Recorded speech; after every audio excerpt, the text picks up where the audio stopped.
Shalom, selamat pagi Bapak Ibu Saudara sekalian yang terkasih dalam Yesus Kristus. Sebentar kita mau mendengarkan firman Tuhan, mari kita berdoa terlebih dahulu. Bapak, terima kasih buat pagi hari ini, kami bersyukur buat berkat kasih karunia Tuhan yang luar biasa dalam hidup kami.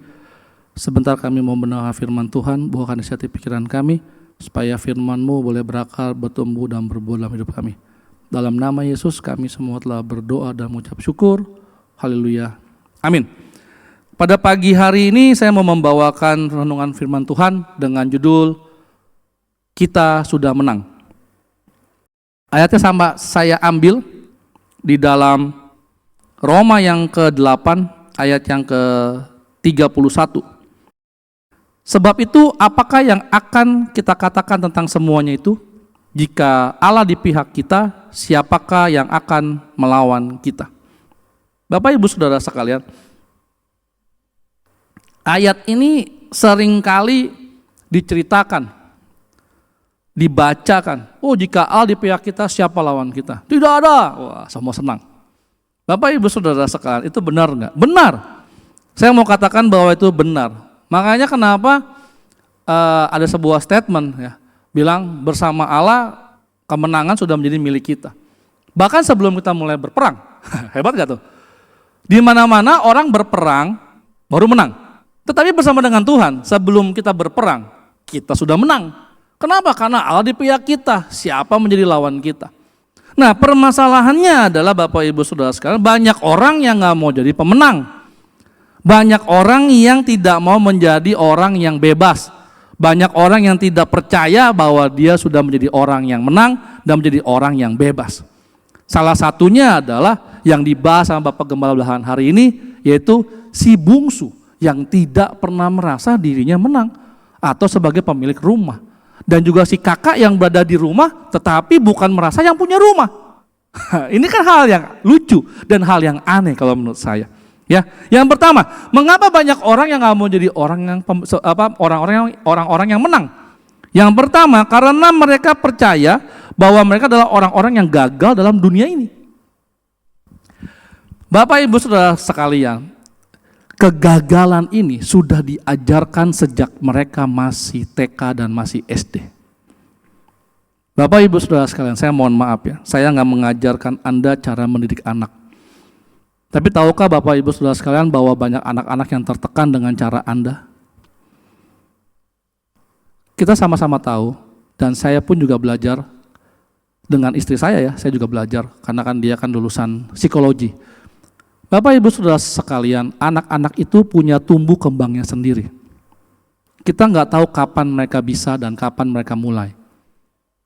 Anak saya, Darlin, jelas berbeda dengan anak-anak yang lain. Nah, permasalahannya kita sering menganggap anak-anak kita sama dengan anak-anak orang lain. Dan kita memperlakukan anak kita seperti anak orang lain. Mengakibatkan mental kegagalan ini ada di dalam hidup mereka sejak dari dini, Bapak Ibu Saudara sekalian. Salah satunya adalah, nak, kok kamu lama baca ya? Kamu kayak si A dong, bisa baca. Nak, kok kamu begini aja nggak bisa sih nak? Coba kayak si B dong. Bapak Ibu Saudara sekalian, mengapa banyak orang-orang merasa mereka orang-orang gagal? Karena kita sebagai orang tua seringkali menerapkan kegagalan itu di dalam rumah kita. Saya punya anak satu, Darlin. Siapa orang tua yang gak pengen anaknya sukses? Jelas saya pengen. Tetapi kalau kesuksesan itu membuat dia terbeban, harus sukses ya, bukan sukses itu, harus sukses itu membuat dia terbeban. Kenapa kita harus membebani dia? Yang mau sukses ini sayanya atau Darlinnya? Saya yakin anak-anak pun juga pengen mereka sukses, nggak pengen mereka tuh gagal. Siapa sih yang pengen ulangannya dapat 4, 3, 5? Nggak ada yang mau Bapak Ibu Saudara sekalian, termasuk juga anak Anda. Apa yang sudah Anda lakukan buat anak-anak Anda? Apakah Anda bantu dia belajar? Apakah Anda bantu dia membantu dia, untuk memotivasi dia, menolong dia. Mental kegagalan ini sudah ada semenjak dari dini, yang mengakibatkan bertumbuh dan membuat anak-anak itu menjadi orang-orang yang gagal. Mereka merasa dirinya gagal dan tidak berharga. Kenapa banyak orang yang gak pengen menang? Bukan yang gak pengen menang ya, karena mereka hanya mengenal kegagalan, tidak pernah mengenal kesuksesan. Ketika mereka berhasil, tak pernah Anda puji. Ketika mereka berhasil sedikit saja, tidak pernah terdengar pujian dari Anda. Bangga dengan anaknya. Lihat anak si sulung, lihat anak si bungsu. Walaupun dia gagal dalam hidupnya, ketika dia pulang, nggak pakai dimarahin dulu bapaknya. Nggak pakai dimarahin dulu oleh bapaknya gitu maksudnya. Dipeluk, dipakai baju yang bagus, seakan-akan dia adalah seorang anak raja. Memang dia anak raja, anak si pemilik rumah. Bagaimana dengan anak-anak Anda? Dapat buruk, nilainya 5, Anda marahi. Dapat 8, Anda bilang kurang belajarnya. Harusnya bisa dapat lebih. Bapak Ibu Saudara sekalian, saya pun mengubah cara saya mengajar anak saya. Saya nggak mau mereka terbebani dengan sesuatu hal yang belum seharusnya mereka dibebani. Anak seumur mereka tahunya belajar, bermain. Ada waktunya belajar, ada waktunya bermain. Permasalahannya yang mau dia sukses siapa? Yang mau dia pintar main keyboard tuh siapa? Yang mau dia jago main drum tuh siapa? Yang mau dia pintar menari tuh siapa? Pintar menyanyi tuh siapa? Saya atau dia yang mau? Dalin punya satu kelebihan dari zaman dia kecil, yaitu dia suka bernyanyi, menari, joget, dan juga dia suka menggambar. Setelah dia tumbuh menjadi orang yang remaja saat ini, menyanyi dia masih suka. Mungkin sekitar 60%, 70%. Menari sudah mulai tidak suka, cuma 20% atau 30% mungkin. Menggambar dari dulu sampai hari ini tetap 100%. Bapak Ibu Saudara sekalian, waktu kecil dia suka menari, saya fotoin. Saya suka bikin video TikTok bareng sama Dalin itu berdua.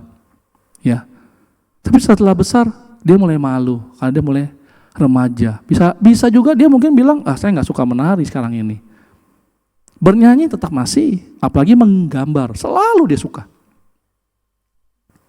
Bapak Ibu Saudara sekalian, mari tanamkan hal yang baik kepada anak-anak Anda. Jangan sampai mereka merasa bahwa mereka gagal. Mengapa banyak orang yang tidak mau menang? Karena hanya mental kegagalan yang mereka kenal dari mereka sejak masih kecil sampai mereka besar. Mengakibat hidup mereka selalu mengejar yang namanya kesuksesan. Salah nggak sih? Nggak salah. Tetapi ada satu cara pandang yang salah ketika mereka mengejar kesuksesan itu. Mari Bapak Ibu Saudara sekalian, saya belum bahas yang kedua dan yang ketiga. Mungkin nanti di next berikutnya. Tapi hari ini kita belajar. Karena apa banyak orang yang gak mau menang? Karena kita sering mengajarkan mereka mental kekalahan terus. Mental gagal yang kita perkenalkan. Tidak pernah kita perkenalkan mental kesuksesan atau mental pemenang kepada anak-anak kita. Mari kita berdoa. Bapa, ampuni kami kalau kami sering mengajar anak-anak kami, anak-anak didik kami hanya mengetahui mental kegagalan. Tidak pernah kami ajarkan mereka mental pemenang. Bagaimana bersikap sebagai seorang pemenang. Bagaimana bersikap sebagai orang-orang yang memang sudah menang dan punya kuasa dan sebagainya macamnya. Ampuni kami Tuhan. Ajari kami untuk kami bisa lebih lagi bersama dengan Kau. Mengajari anak-anak di bawah kami dan setiap orang mental pemenang. Bantu kami Roh Kudus. Dalam nama Yesus kami berdoa dan mengucap syukur. Haleluya. Amin. Selamat pagi. Tuhan Yesus memberkati. Amin.